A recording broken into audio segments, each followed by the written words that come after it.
السلام عليكم ورحمة الله وبركاته. أهلا بيكم معايا في درس جديد من دروس تعليم الكروشيه من وي. في درسنا النهاردة هشرح معاكم طريقة عمل شجرة الكريسماس باستخدام الجراني سكوير أو مربعات الجراني. الأدوات اللي هستخدمها معاكم النهاردة: خيط قطن أخضر، خيط قطن أبيض، خيط صوف بني. وطبعا نوع الصوف أو الخيوط اللي انتوا حابين تشتغلوا بيها دي حسب الرغبة، مفيش مشكلة. استخدمت للخيط الصوف إبرة رقم 4 مللي، وللخيط القطن إبرة رقم 0، واستخدمت إبرة تنظيف الخيوط. ده باترون أنا رسمته لكم علشان نشوف الخطوات اللي هنشتغل بيها في مربع الجراني. هنبدأ نشوف الغرز اللي هنشتغل بيها. ده رمز السلسلة وده رمز العمود بلفة، وزي ما انتم شايفين ان مربع الجراني كله هنستخدم فيه غرزة العمود بلفة والسلسلة والمنزلقة. دي النقطة دي المظللة دي علامة المنزلقة او رمز المنزلقة في الباترون. اول خطوة هنعملها احنا هنبدأ نعمل دايرة مكونة من 4 سلاسل، هنقفلهم بمنزلقة في اخر غرزة في السطر او في اول غرزة احنا اشتغلناها. السطر الاول هبدأ ارتفع 3 سلاسل اللي هي ارتفاع عمود بلفة، وهبدأ اعتبر ال3 سلاسل دول عمود بلفة معايا، يعني هعده من ضمن الأعمدة اللي انا هبدأ اشتغل بيها. بعد ما طلعنا ب3 سلاسل هنعمل عمودين بلفة في الفراغ اللي هو في نص الدايرة، يبقى هنرتفع 3 سلاسل ونعمل عمودين بلفة بحيث ان هما يكونوا 3 أعمدة بلفة.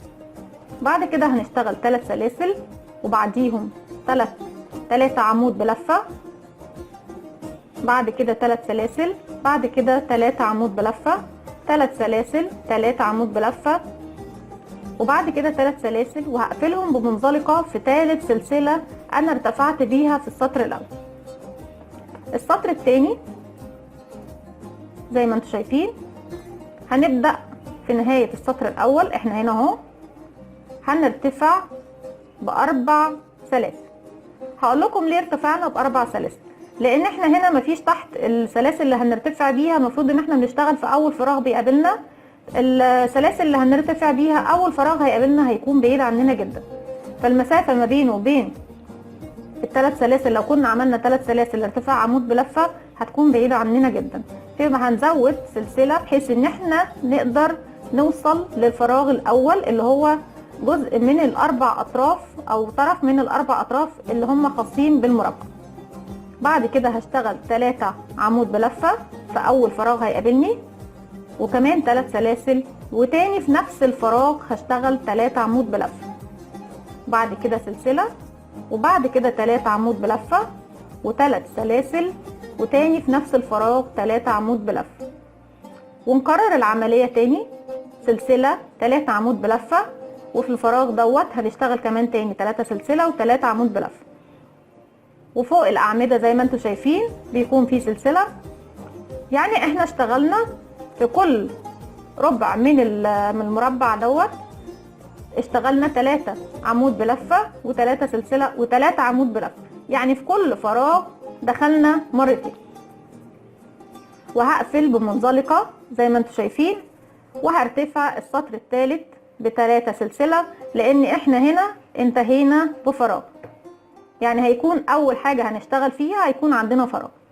اول حاجة هنعملها 3 سلسلة ارتفاع العمود بلفة، هنشتغل عمودين بلفة وبعد كده سلسلة، 3 أعمدة بلفة، بعد كده 3 سلاسل، 3 أعمدة بلفة تاني، يعني في كل فراغ بنشتغل بس في الفراغات اللي هي في الزوايا الخاصة بالمربع بندخل في الفراغ مرتين، وهكذا هنكرر ونشوف في كل سطر ارتفعناه هنرتفعه ازاي.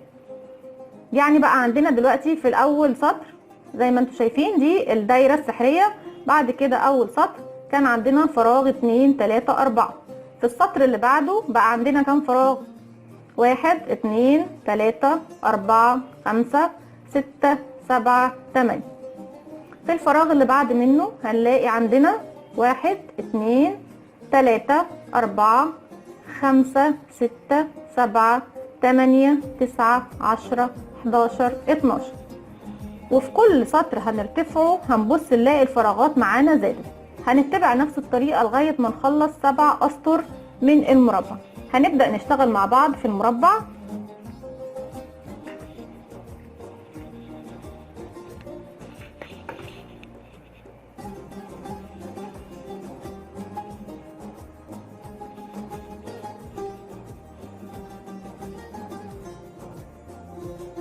هنعمل عقدة البداية زي ما اتفقنا زمان بالشكل ده. اعمل 4 سلاسل، 1 2 3 4،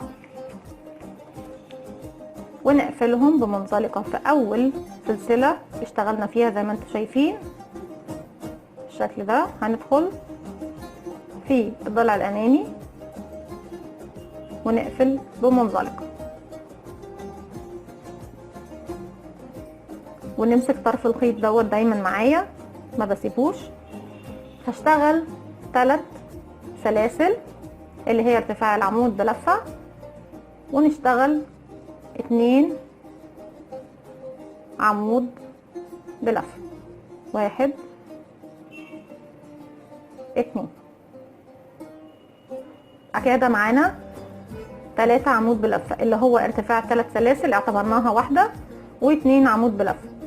بعد كده هنرتفع 3 سلاسل، ادي 1 2 3، ونعمل تاني 3 عمود بلفة، 1 2 عمود بلفة، 3. تاني هنكرر العملية 3 سلاسل، وندخل تاني في الدايرة ونعمل 3 عمود بلفة، 1 2 3. زي ما انتم شايفين احنا بقى عندنا فراغين. هنكمل مع بعض كمان 3 سلاسل، 1 2 3. احنا قلنا هنشتغل 4 مرات 3 عمود بلفة و3 سلاسل. احنا معانا دي 1 2 3، يبقى فاضل لنا 3 عمود بلفة كمان اخر مرة، 1 2 3 عمود بلفة، تاني 3 سلاسل. قلنا بعد ما نعمل ال3 سلاسل زي ما انتم شايفين كده المربع بتاعي ناقص. هندخل عشان اكمل المربع بتاعي في 3 سلسلة انا عملتها في اول اللي هي قبل اول عمود بلفة في الدور الاول. هقفل بمنزلقة بالشكل ده، وزي ما انتم شايفين بدأنا نكون مربع جراني صغير. في السطر الثاني هرتفع 3 سلاسل زي ما انتم شايفين. لو جيت اشتغل هنا مش هيكون عندي فراغ، لاني اول حاجة هتقابلني اعمدة بلفة، واحنا هنشتغل بس في الفراغات. يبقى هزود كمان سلسلة اللي هم 4، ادي 1 2 3 4، وابدأ ادخل في اول فراغ اللي هو طرف من الاطراف ال4 او زاوية من الزوايا ال4 للمربع. هشتغل، احنا قلنا هنشتغل مرتين 3 عمود بلفة و3 سلاسل. ادي اول عمود بلفة، ادي 1 2 3. دي اول مرة اشتغلناها في اول فراغ. هنشتغل 3 سلاسل 2 3، ندخل في نفس الفراغ تاني 3 عمود بلفة، ادي 1 2 3. بالشكل دوت احنا دخلنا في اول فراغ 3 عمود بلفة، 3 سلاسل 3 عمود بلفة. وبرضك زي ما انتم فاكرين اشتغلنا اول السطر ب4 سلاسل. هكمل، هعمل سلسلة اللي هي تعتبر المسافة ما بين ال3 اعمدة دول والفراغ اللي بعده، علشان زي ما اتفقنا احنا قلنا بنشتغل بس في الفراغات. هشتغل في الفراغ اللي بعده او في الربع التاني 3 عمود بلفة، دي 1 2 3، و3 سلاسل 2 3. تاني هدخل في نفس الفراغ ب3 عمود بلف. 1 2 3. بدأنا نكون شكل المربع زي ما انتم شايفين. احنا قلنا فوق الأعمدة دايما بنعمل سلسلة وندخل في الفراغ الثالث اللي هو اللي بعده. هنعمل مرة 3 عمود بلفة. ادي 1 2 3 سلاسل، وتاني مرة هندخل في نفس الفراغ ب3 عمود بلفة. 2 3. زي ما انتم شايفين المربع بدأ يتكون معايا. باقي معايا اخر ربع في المربع. احنا قلنا فوق الاعمدة بنعمل سلسلة ونبدأ ندخل في الفراغ، فاول فراغ يقابلني هنعمل 3 عمود بلفة، 3 سلاسل، تاني هدخل في نفس الفراغ. ادي 1 عمود بلفة. احنا كده زي ما انتم شايفين في اخر المربع.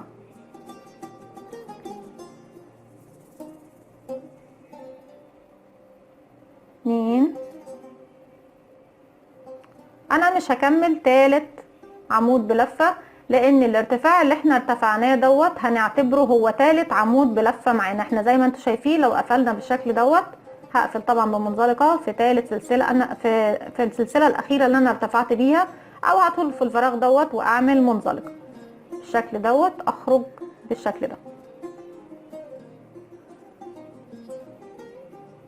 وبكده نكون خلصنا الدور الثالث او السطر الثالث من العمود من المربع الجراني اللي معايا. عايزه ارتفع للسطر الثالث. انا هنا فوق الشغل اللي هشتغله، الارتفاع اللي هرتفعه عندي فراغ، يبقى هشتغل بس 3 سلسله اللي هي ارتفاع العمود بلفه، لان انا هشتغل زي ما اتفقنا في الفراغات فمفيش مسافه ابعدها، عشان كده مش هعمل 4 سلاسل في الصف ده. هندخل 3 عمود بلفة. 1 2 3. هنا المفروض ان هو اول مربع دوت في الجنب مش ضلع من ضلوع المربع الاربعة.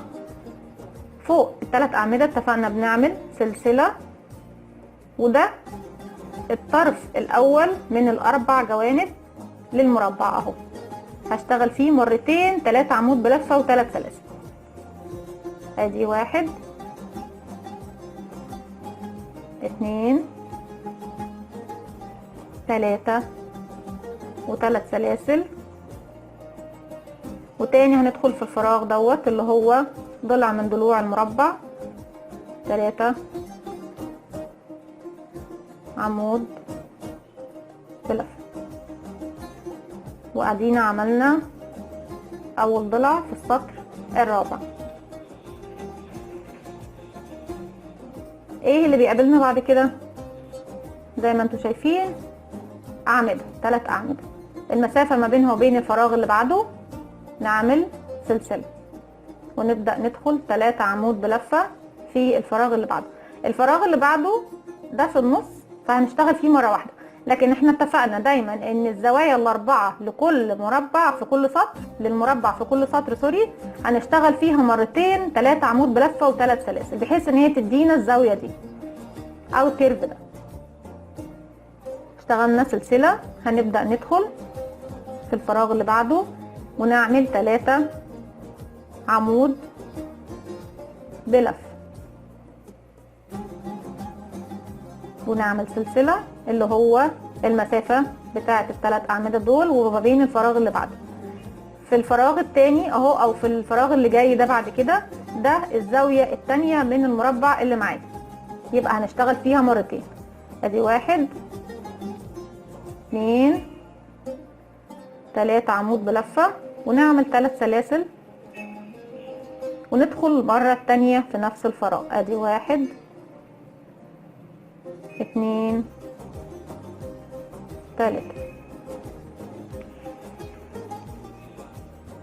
زي ما انتوا شايفين بدأنا نكون السطر الثالث في المربع، ونشتغل على نفس الطريقة لغاية ما نكمل السطر الثالث.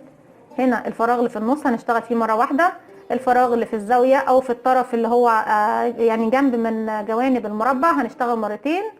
يعني في الزوايا الأربعة للمربع بنشتغل مرتين في كل فراغ، لكن في اللي هي الفراغات اللي في النص دايما بنشتغل فيها مرة واحدة.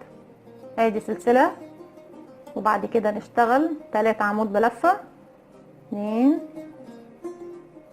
3، تاني سلسلة، ونعمل في الفراغ ده طبعا دي الزاوية الثالثة اهي هنشتغل فيها مرتين، هنشتغل فيها 3 عمود بلفة. ادي 1 2 3 و3 سلاسل، وندخل تاني 3 عمود بلفة، 2 3. وزي ما انتوا شايفين عملنا الربع الثالث من المربع. هنا عندنا فراغ بس ده في المنتصف، يبقى هنشتغل فيه مرة واحدة بس. قبل ما نشتغل فيه ناخد مسافة اللي هي السلسلة وندخل في الفراغ اللي بعده 3 أعمدة بلف. هناخد سلسلة وندخل في آخر ربع من الأربع تربع الخاصين بالمربع. ادي 1 هنشتغل فيه مرتين زي ما اتفقنا، تاني عمود بلفة 3 و3 سلاسل، وكمان تاني 3 عمود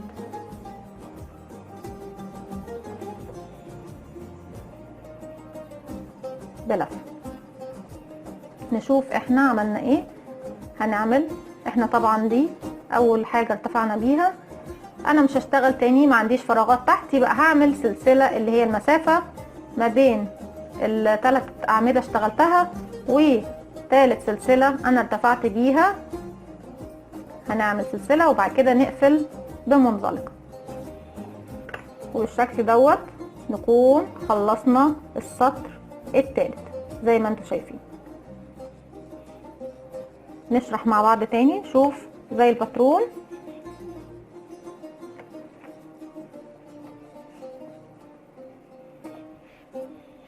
كان في الباترون الدايرة، وبعد كده ارتفعنا 3 سلاسل وبدأنا نعمل 2 عمود بلفة، لان احنا اعتبرنا ان الارتفاع دوت عمود بلفة. اشتغلنا 3 و3 سلاسل، 3 و3 سلاسل، 3 و3 سلاسل، و3 و3 سلاسل. فاول سطر عملناه اتكون معانا 4 فراغات اللي هم 4 زوايا المربع. ادي ربع وربع وربع وربع اللي هم ايه الفراغات اللي قدامنا. تاني سطر اشتغلناه اتكون معانا 1 2 3 4 5 6 7 8. يبقى في كل سطر هنعلاه هنبص نلاقي الفراغات زادت معانا. فالسطر التاني زي ما انتوا شايفين في المربع معايا ده الاول احنا قلنا 4 فراغات. السطر التاني بقى عندنا ال4 فراغات، وكمان بالاضافه ليهم الفراغات اللي فوق الاعمده اللي في النص. ادي فراغ في النص والتاني في النص، 3 في النص، 4 في النص. يبقى كده بقى عندنا ضعف الفراغات اللي كانت عندنا في السطر الاول، وهكذا كل ما هنطلع سطر هنلاقي عدد الفراغات زاد معانا، بالاضافه طبعا لل4 ضلوع الخاصين بالمربع. هنبدأ نكمل.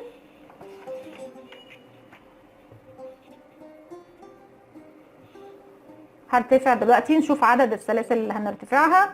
المفروض ان انا زي ما اتفقنا بشتغل في اول فراغ بيقابلني، لكن انا ما عنديش هنا فراغ في الاول، يبقى المسافة ما بين اول فراغ وما بين الدور اللي انا هرتفعه المفروض يكون 4 سلاسل اللي هي ارتفاع العمود بلفة. ادي 1 2 3، وكمان سلسلة اللي هي المسافة ما بين اول سلسلة الارتفاع واول فراغ هشتغل فيه السلسلة اللي احنا عملناها. الفراغ دوت ما يعتبرش ربع من الاربع تربع او 4 اجزاء المربع، يبقى هشتغل فيه مرة واحدة زي ما انتوا شايفين. هشتغل هنا مرة واحدة، نشتغل 3 اعمدة ادي 1 2 3. ناخد طبعا سلسلة زي ما اتفقنا مسافة. بعد كده ده اول ضلع من ضلوع المربع، هنشتغل فيها مرتين، هنشتغل 3 أعمدة بلفة. دي 1 2 3 و3 سلاسل. 1 2 3. تاني هدخل في نفس الفراغ 3 عمود بلفة. 1 2 3. عندنا هنا أعمدة، احنا قلنا فوق الأعمدة بنعمل سلسلة. ندخل في الفراغ اللي بعده 3 أعمدة بلفة، وزي ما اتفقنا زي ما انتوا شايفين الفراغ دوت في النص، فمش هشتغل فيه مرتين. احنا اتفقنا ان احنا بنشتغل مرتين في الزاوية الخاصة بالمربع، ال4 زوايا الخاصين بالمربع. تاني هنشتغل احنا الفراغ اللي بعد كده قدامنا اهو بردك في النص مش في الزاوية، يبقى هنشتغل فيه، هنشتغل اول سلسلة المسافة، وبعد كده ندخل في 3 عمود بلفة، يعني هشتغل فيه مرة واحدة. دي 1 2 3. سلسلة المسافة، وبعد كده هندخل مرتين لان دي زاوية من زوايا المربع. دي 1 2 عمود بلفة 3، وناخد 3 سلاسل وندخل المرة التانية 3 عمود بلفة. 1 2 3 بالشكل ده. انا كده بدأت اكون المربع في السطر الرابع. هكمل على كده لغاية ما اوصل السطر السادس سوري، علشان احنا هنعمل 6 اسطر باللون الاخضر، وفي السابع هنعمل اللون الابيض عشان نعمل الاطار الخاص بالشجرة. هكمل المربع وهرجع لكم. زي ما انتوا شايفين انا بدأت اوصل معاكم لنهاية السطر السادس بالشكل ده. المفروض انا عملت سلسلة وهدخل في الفراغ الاخير اللي قدامي اعمل 3 عمود بلفة. 1 2. المفروض ان احنا في كل فراغ بنعمل 3 عمود بلفة، بس عشان انا في اخر السطر والارتفاع اللي انا ارتفعته هعتبره هو العمود بلفة، فمش هعمل 3، وبالشكل ده هعمل 2 عمود بلفة وهقفل في السلسلة الثالثة اللي انا ارتفعت بيها في السطر دوت بمنزلقة بالشكل ده زي ما انتوا شايفين. انا دلوقتي عايزة ادخل اللون الابيض. شوف مع بعض ازاي ندخل اللون الابيض علشان نعمل الاطار الخاص بالشجرة. احنا اتفقنا قبل كده لما بنضيف لون جديد بنبدأ نمسك الخيط الجديد ونعمل بالشكل ده، نلف الخيط كده وهمسك المربع بتاعي، هرجع الخيط اللي احنا مش هنشتغل بيه لورا، وهدخل في العقدة دي اللي هي على الهواء واخرج من الغرزة اللي انا قفلت بيها المنزلقة، السلسلة اللي انا قفلت بيها المنزلقة، واشد الخيوط بالشكل دوت وابدأ ارتفع 3 سلاسل. ادي 1 2 3. نقلب الشغل بتاعنا زي ما انتم شايفين بالشكل ده. وزي ما اتفقنا ان احنا بنبدأ نقص الخيط اللي مش هنستخدمه خلاص، ونمسك طرفين الخيط اللي احنا اللي مش هنشتغل بيه واللي هنشتغل بيه ونربطهم في بعض الطرفين بالشكل ده، وهمسك طرفين الخيط ابدأ اداريهم معايا علشان شكل شغلنا يكون نظيف بالشكل ده.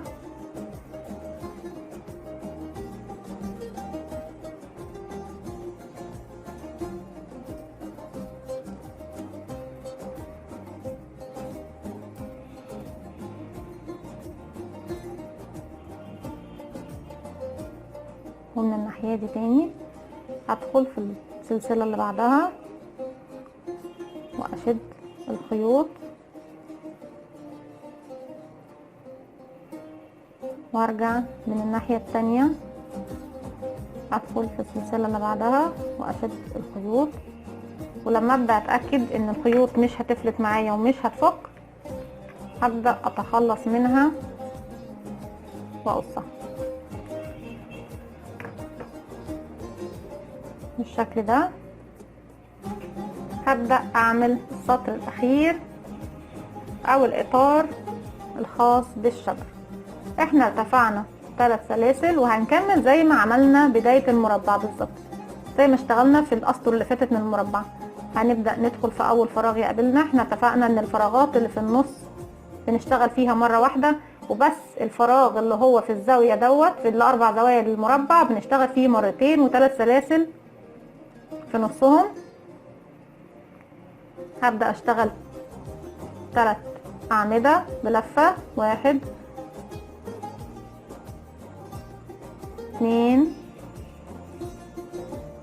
3، نعمل سلسلة اللي هي المسافة، ادخل في الفراغ اللي بعد منه 3 عمود بلفة، الفراغ اللي بعد منه لسه في النص يبقى سلسلة و3 عمود بلفة، يعني هدخل فيه مرة واحدة.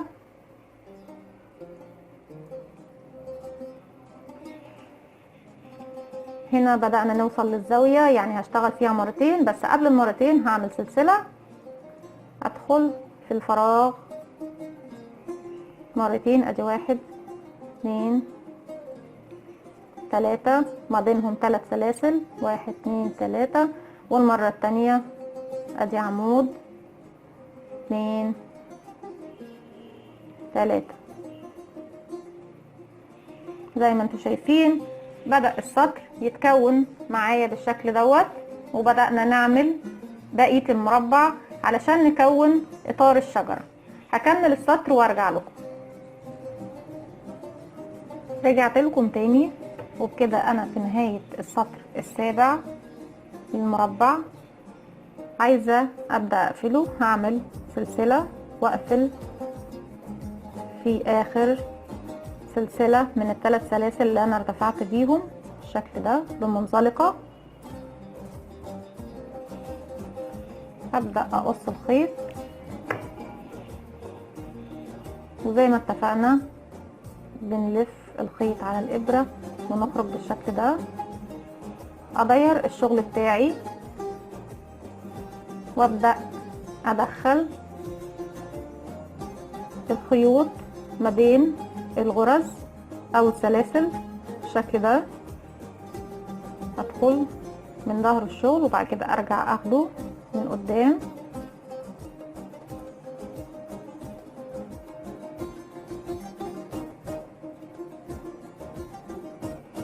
تاني، اخده من ظهر الشغل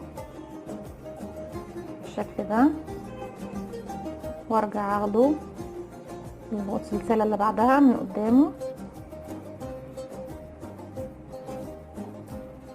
كده.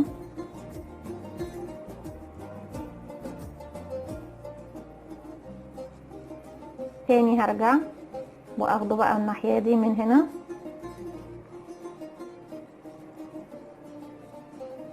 بالشكل ده لغاية ما اتأكد ان انا ثبت الخيط. هبدأ اشيل الزيادة او هلضم الخيط بالابرة زي ما احنا اتفقنا، ابرة تنظيف الشغل، وبعد كده بدخله بخيطه ما بين الشغل بتاعي. زي ما انتم شايفين ده المربع شكله النهائي. انا اشتغلت المربع الكبير، هي الشجرة مكونة من ادي 1 2 3 4 5 6 مربعات. المربع الكبير اللي هو اول مربع دوت بيكون 7 اسطر، 6 باللون الاخضر والطرف او الاطار باللون الابيض اللي هو الصف او الدور السابع. بعد كده بمسك المربع بتاعي بتنيه بالمنظر ده وابدأ احط الاشكال اللي انا عاملاها. المربع اللي اصغر منه زي ما انتم شايفين ان هما بيكونوا كل واحد اصغر من التاني بسطر. يعني المربع الكبير انا اشتغلت 6 اسطر باللون الاخضر والسطر السابع باللون الابيض. المربع اللي بعده اشتغلت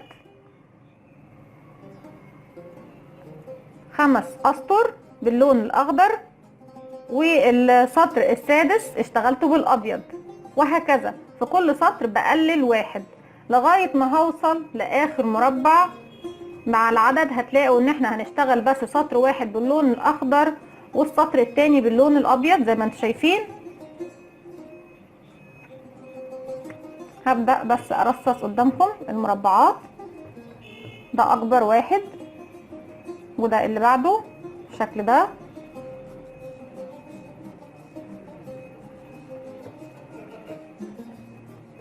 والاصغر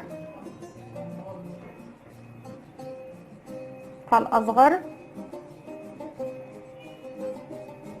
بالشكل ده، فالاصغر اللي هو اخر واحد زي ما اتفقنا. هي مجموعة مربعات وزي ما اتفقنا بنعملها بالشكل دوت. بنحط المربع كده ونبدأ نطبق الطرف دوت او الزاوية دي على فوق كده، وهبدأ في المرحلة دي اني اثبت الخيط بتاعه او الطبقات بتاعة الشجر. هلضم الابرة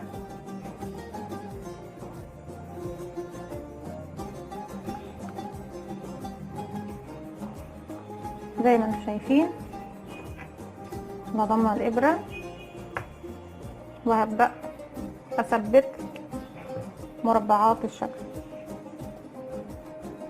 هنمسك الدوائر دي وهوريكم عملناها ازاي، وهاخد المربع الاصغر منه بالشكل ده احطه كده.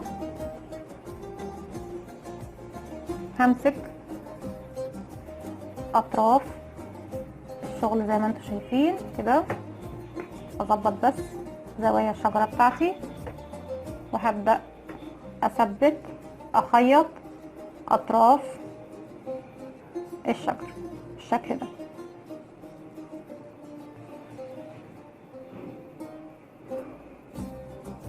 واثبتها كويس.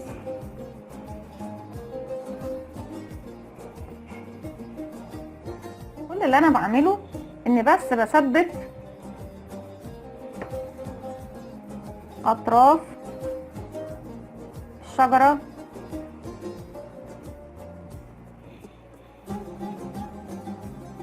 ببعضها بالشكل ده.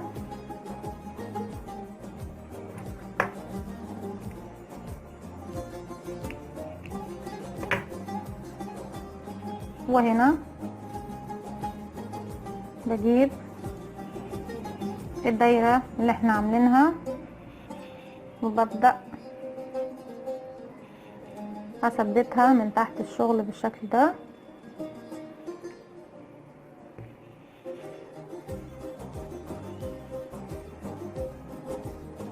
كده، وادخل من تحت الشغل واجي الناحية التانية كده واخيط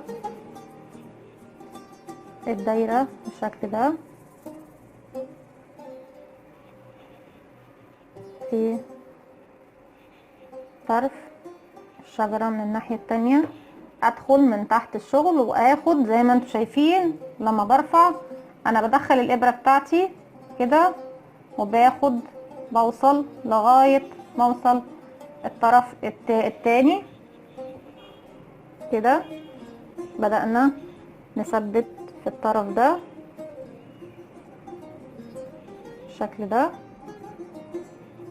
تاني هدخل من تحت الشغل واجي للطرف ده بالشكل ده زي ما انتم شايفين واقفل اثبت كويس وبخيط بوصل لغاية تحت وبقفل.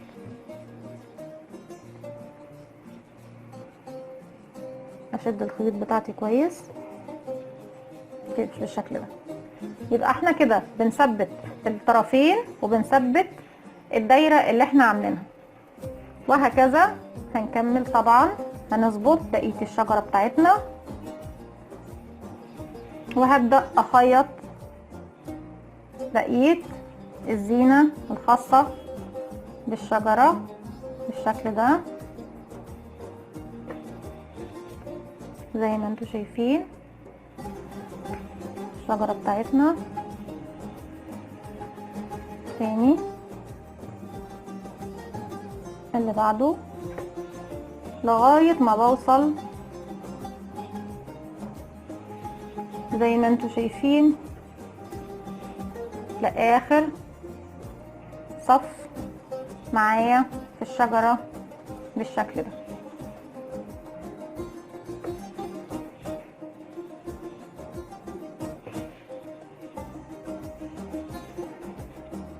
بكده تكون خلصت الشجره معانا. انا دلوقتي هنبدا نعمل اللي هو جذع الشجره. هنعمله ازاي جذع الشجره؟ زي ما انتم شايفين دي قطعه مربعه من غرزه الحشو، هعملها قدامكم دلوقتي. وطبعا في نهايه الشغل بثبتها في الشجره بتاعتي من تحت بالشكل دوت، وابدا اخيطها في الشجره. هنبدأ نشتغل باللون البني زي ما اتفقنا، واي نوع خيط انتوا حابينه زي ما قلت لكم قبل كده اشتغلوا بيه مفيش مشكله. هنعمل لفه او عقده البدايه، وهشتغل 12 غرزه سلسله. ادي 1 2 3 4 5 6 7 8 9 10 او 10 كفايه. هعمل ارتفاع السلسله ارتفاع غرزه الحشو. احنا قلنا ارتفاع غرزه الحشو بيكون سلسله، بس انا بحب اعملها سلسلتين عشان الشغل بتاعي يكون مرتاح. بفوت السلسلتين وادخل في السلسله الثالثه واشتغل غرزه الحشو بتاعتي ل10 غرز حشو لغايه ما اكمل السطر.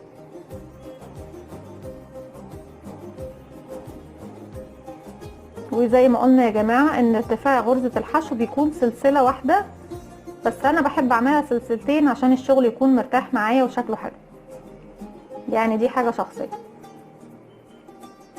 وصلت لاخر غرزه حشو او اول سلسله اشتغلتها. هرتفع للسطر اللي بعده، هعمل ارتفاع سلسله. المفروض ان هي سلسله بس انا بعمل سلسلتين، والف شغلي.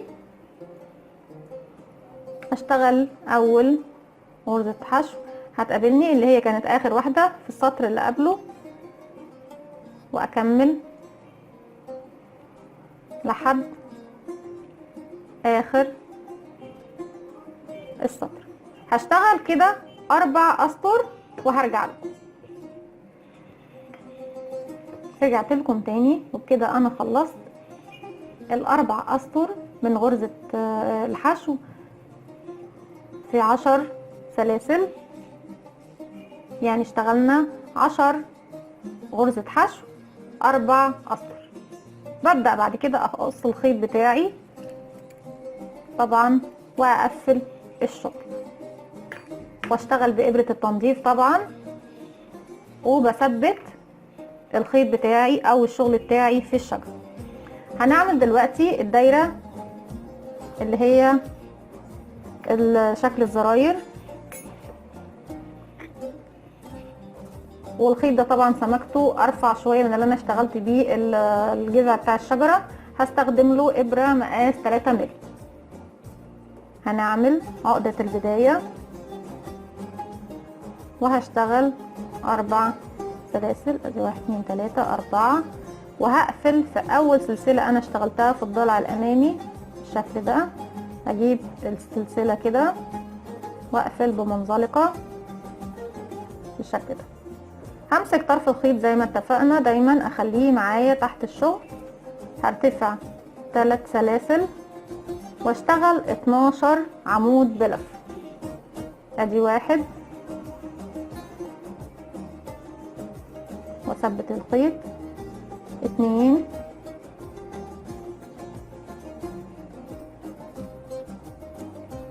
سوري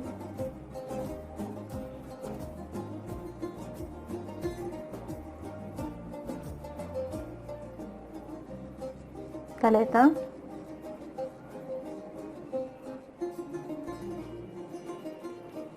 4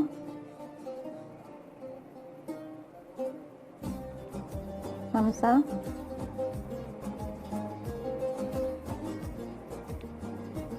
6 7 ودايما اخد بالي ان طرف الخيط يكون معايا. 8 عمود بلفة. 9 10 11